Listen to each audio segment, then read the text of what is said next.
Pada segmen video ini, saya akan menjelaskan tentang pengintian homogen. Pada segmen video sebelumnya, saya sudah menjelaskan gambaran secara umum mengenai pengintian homogen dan heterogen. Dari aspek termodinamika, tahapan proses pengintian akan berkontribusi positif atau menaikkan energi bebas dan negatif atau menurunkan energi bebas.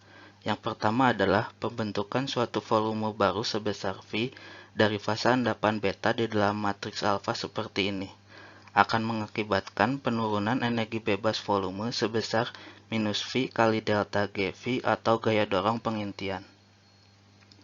Kemudian adanya pembentukan antarmuka antara fasa matriks dan fasa baru seluas A seperti ini akan memberikan peningkatan energi bebas sebesar A kali gamma atau energi antarmuka. Lalu terakhir akan ada regangan karena volume fasa baru beta tidak akan sama dengan volume fasa matriks alfa seperti ini.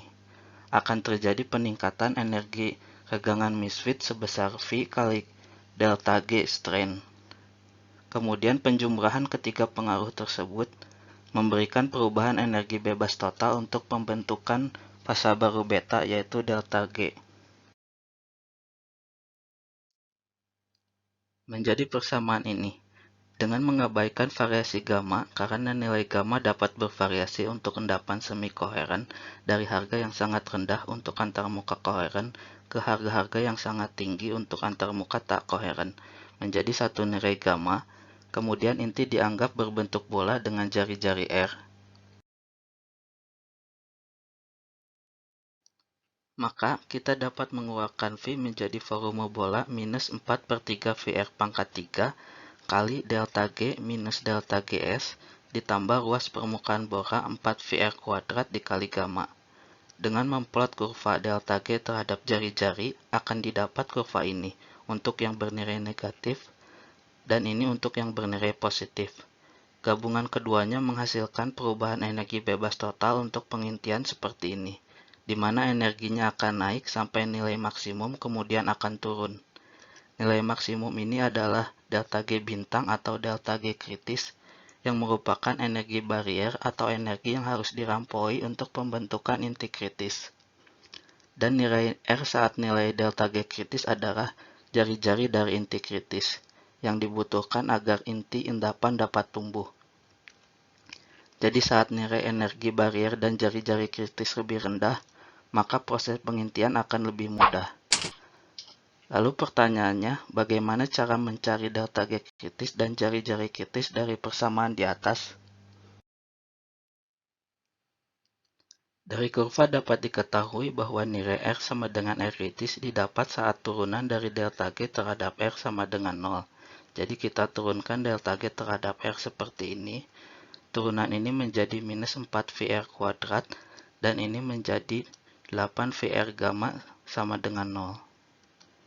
Kemudian ini kita dapatkan dengan mencoretnya. Kemudian nilai R kritis adalah kita dapatkan 2 gamma dibagi dengan delta G V minus delta GS. Kemudian nilai delta G sama dengan delta G kritis didapat saat kita masukkan nilai R sama dengan R kritis ke persamaan delta G.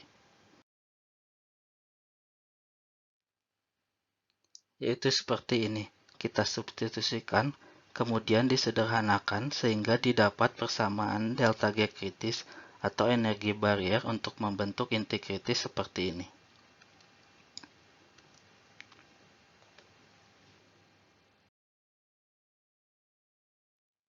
Dari hasil penurunan persamaan ini dapat disimpulkan bahwa agar pengintian lebih mudah, kita harus menurunkan nilai delta G kritis dan nilai R kritis, yaitu dengan menurunkan nilai gamma dan menurunkan nilai delta G strain.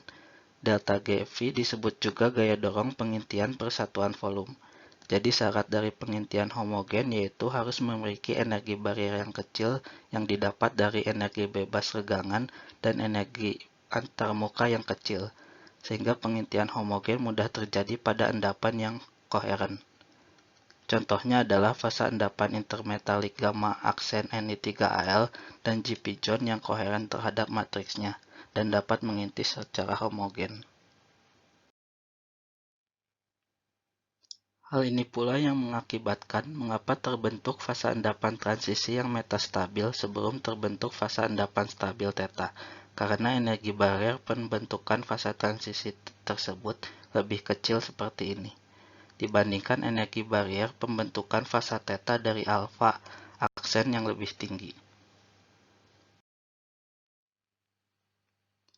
Lalu bagaimana aspek kinetikanya dan pengaruh dari temperatur aging pada proses pengintian akan dibahas pada segmen video selanjutnya. Sekian segmen video kali ini, semoga Anda dapat memahaminya dengan baik. Terima kasih atas perhatiannya dan selalu jaga kesehatan Anda.